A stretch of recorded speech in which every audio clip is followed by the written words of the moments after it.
खुलुमबाय आं माइनाव बसुमतारी गिबियावनो बर' रादाब नायगिरि नोंथांमोनखौ आंनि चेनेलाव बरायबाय लोगोसे गोजोन फुंबिलिनि गाहाम हामलायथि बावहरबाय नोंथांमोननि थाखाय लानानै फैबाय आं गोदान मोनसे रादाब नोंथांमोना भिडिअखौ अननानै जोबजासिम नायलांदो।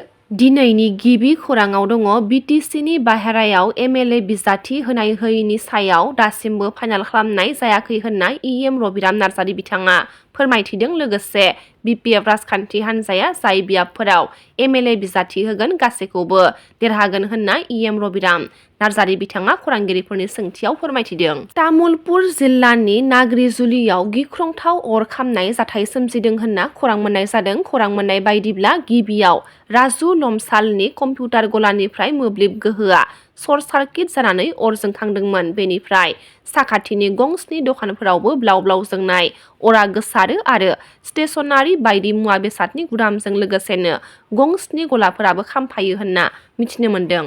आसामनि गेजेराव मुंदांखा लावखार ओंखाम जाग्रा थावनि बगामाथि दावरायझारनि गाहाय दरखंखौ बेखेवबाय। मैया 14 दिसेम्बर खालि बिटिसिनि तामुलपुर जिल्लायाव थानाय भारत भुटान सिमायाव नांजाबनानै थानाय बगामाथि दावरायझार लावखार ओंखाम जाग्रा थावनिनि गाहाय हाबग्रा लामानि दरखंखौ बेखेवनानै होबाय। बिटिसिनि मावफुं सोद्रोमा गणेश कसारी बिथाङा गावनि आखाइजों बेखेवनानै होदों। बिटिसिआ थिरांथा लाबाय सोरखार हिसाबै मोनद' हारिनो एसटि होनो थांनायनि सिगाङाव जाहाथे थाखानाय एसटिनि जेबो खहा जाया आरो बे खहा जायैखौ लायाब्लासो जों गनायथि होगोन होनना लोमसाव दैमारि बिथाङा फोरमायथिदों। दा बिटिसिआथ' थिरांथा लाबाय सरकारि हिसाबै माने मोनद' हारिनो एसटि होनो थांनायनि सिगाङाव जाहाथे थाखानाय एसटिफोरनि जेबो हार्मफुल जाया, जेबो खहा जाया आरो बे खहा जायैखौ लायोब्लासो जोङो गनायथि होगोन। यस, जोंनि जाहाथे थाखानाय एसटिफोरनि जेबो खहा जानाङा। ओंखायनो जोङो बाखिफोराबो जिहेतु एसटिखौ मोननो हास्थायदों, बिथांमोना जुदि क्राइटेरिया दंब्ला क्राइटेरियाखौ बिथांमोना फिलआप खालामनो हायोब्ला बिथांमोना मोनगोन। बेयावथ' जोंहा बुंनांगौ जेबो खोथा गैया। जोङो बादा होयोब्लाबो बा जेबो बुङाब्लाबो सरकारा जिहेतु बेनि सायाव मोनसे बेबस्था लाखाथारगोन बिथांमोना।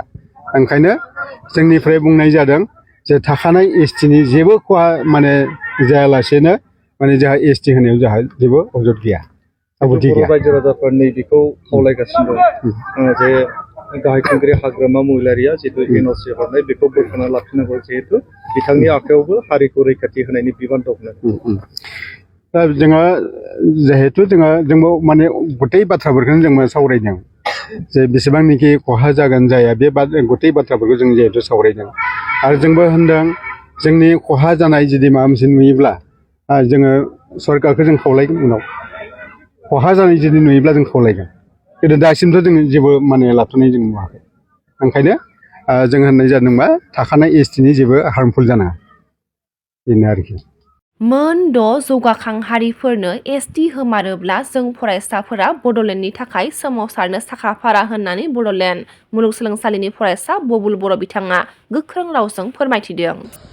बड'लेण्ड मोनाब्ला जों जिराया, बड'लेण्ड मोनाब्ला जों गोजोना। खुलुमबाय, आंनि मुङा मुस्रि बबुल बर'। आङो बड'लेण्ड इउनिभारसिटिनि सासे फरायसा आरो बेजोंनो लोगोसे जोंहा फरायसाफोरनि जि बिग्रायनाय, जि मोनद' जि एसटि होनो नागिरनायनि जि हेंथायै बिग्रायनाय बेयो सोलिगासिनो दङ। आरो मोनसे बाथ्राया बर' हारिनि गेजेरावबो गेदेर मोनसे कुइसना जागासिनो दङ, लाइमोनफोरनि गेजेरावबो मोनसे कुइसना जागासिनो दङ। बे कुइसनानो जादों, आं गिबिसिनथारावनो जिहेतु मोनसे दोंसे मेथाइखौ आं खनदों, नङा होमबा?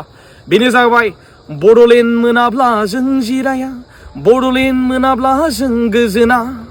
स' जोङो गोजोननायबो गैया आरो जोङो जिरायनायबो गैया। आरो फरायसाफोरनि जि बिग्रायनाय, मोनद' हारिनि जि एसटिनि बिग्रायनाय, एसटिनि बेरेखायै जि बिग्रायनाय, बे बिग्रायनाया जिहेतु सोलिगासिनो दङ। आं बेखौ थोंजोङैनो बिटिसि गभर्नमेन्ट, स्टेट गभर्नमेन्ट आरो सेन्ट्रेल गभर्नमेन्टनिसिम आं फोरमायहरदों।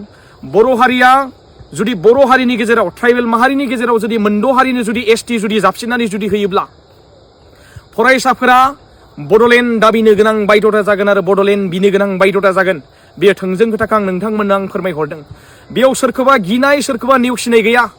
गोदो जोंहा जेब्ला जोंनि बिग्रायनायखौ जागायदोंमोन, बड'फा उपेन्द्रनाथ ब्रह्म सार बिथाङा जोंनि बर'नि बिफा, बिथांनि जि आदर्श डिभाइड आसाम 50-50 आरो बेजोंनो लोगोसे जिहेतु जोंहा बड'लेण्डनि मोनसे सिमां बड'लेण्डनि मोनसे सिमां जों बर' हारिखौ मोनसे गेरेमसा माहारि दानाय मानो होननानै बुङोब्ला बर' हारिया राव दङ थुनलाइ दङ हारिमु दङ बर' हारिया निजेस्व आइडेन्टिटि दङ आरो बर' हारिया गावखौ गाव बर' होननानै लानो हानाय मोनसे सिनायथि दङ आरो बे सिनायथिजोंनो बर' हारिया नैबे मोनसे स्टेजसिम फैबाय आरो बेजोंनो लोगोसे बर' हारिया दिनै मोनसे नेशनेल लेभेल इन्टारनेशनेल लेभेलाव सिनायजानाय मोनसे रिकगनाइज मोननाय मोनसे जाथि जाबाय नङा होमबा दा बेखौ बयबो जोङो मोनथियो मानो होननानै बुङोब्ला बर' हारिनि जौगानाय आरो बर' हारिनि राव हारिमु थुनलाइ बर' हारिनि माखासे थासारि आरो माखासे बेजोंनो लोगोसे जि बर' हारिनि जौगानायखौ नुनानै गुबुन हारिया मेगन सायो बेखौबो जोङो मोनथियो बेनिखायनो थोंजोङै जों बुंदों बर' हारिनि गेजेराव जोंनि बिटिसिनि गेजेराव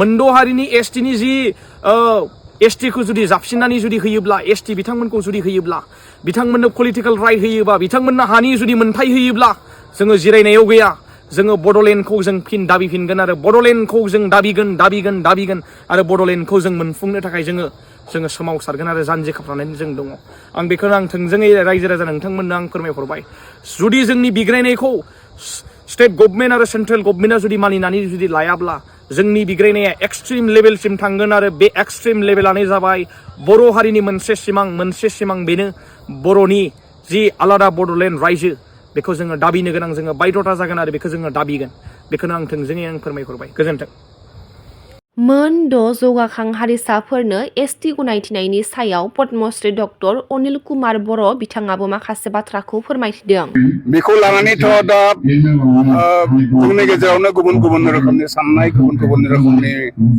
बानबुंथाय होनाय नुनो मोनदों नाथाय जोंनि गेजेराव मोनसे गोरोबलायनाय दं बे जाहैबाय दे जों बयबो बेखौ जों अब्लासो गनायगोन द' जनगोष्ठीनो होनायखौ अब्लासो गनायगोन जेब्लानोखि जोंनि जिथु थाखानाय 14टा जिथु जनगोष्ठी 14टा जिथु ट्राइबेल हारि बर'फोरखौ हमनानै बिसोरनि जिथु थाखानाय जिथु अधिकार ट्राइबेल हिसाबै बेयाव जुदि लाघब जायाबासो जों बेखौ गनायगोन होननानै बुंदों जोंनि नाथाय बिनि गेजेराव गुबुना गुबुन रोखोमनि बिजिरदों बेखायनो बिदि सोलिगासिनो दं आं मिथिनायाव बेखौ पार्लियामेन्टआव फाथायहरदोंबाबो सेन्ट्रेलाव फाथायहरदोंबाबो बेखौ गनायनाय जायाखै गतिके आगोलनि स्थिताबस्थायानो थागोन होननानै साननो जुदि मोनद' हारिसाफोरनो एसटिखौ होनाय जायोबा बेसेबां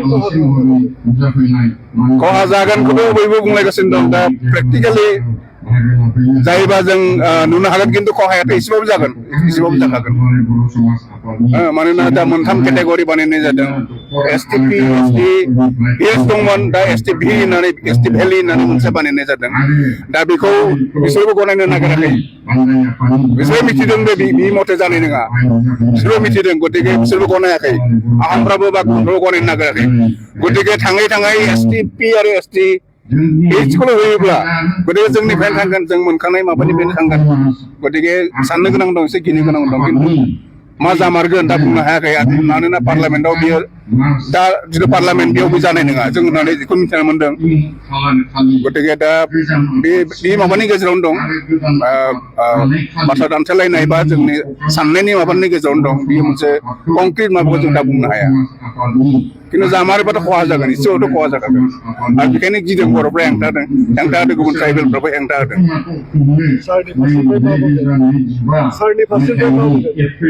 सारनि फारसेफ्रायथ' मा जोंथ' जेब्ला जों सरकाराव थायो सरकाराव दङब्ला जों बिसोरखौ होनो होननानै बुंनो हाया खिन्थु जों जेब्ला जोंनिफ्राय मोनसे मोनथायखौ माबानानै लांगोन थाखानाय माबाखौ अधिकारखौ सेख'नानै लांगोन अब्लाथ' जों बिनि बेरेखायै जों माथो होनांगौ जायो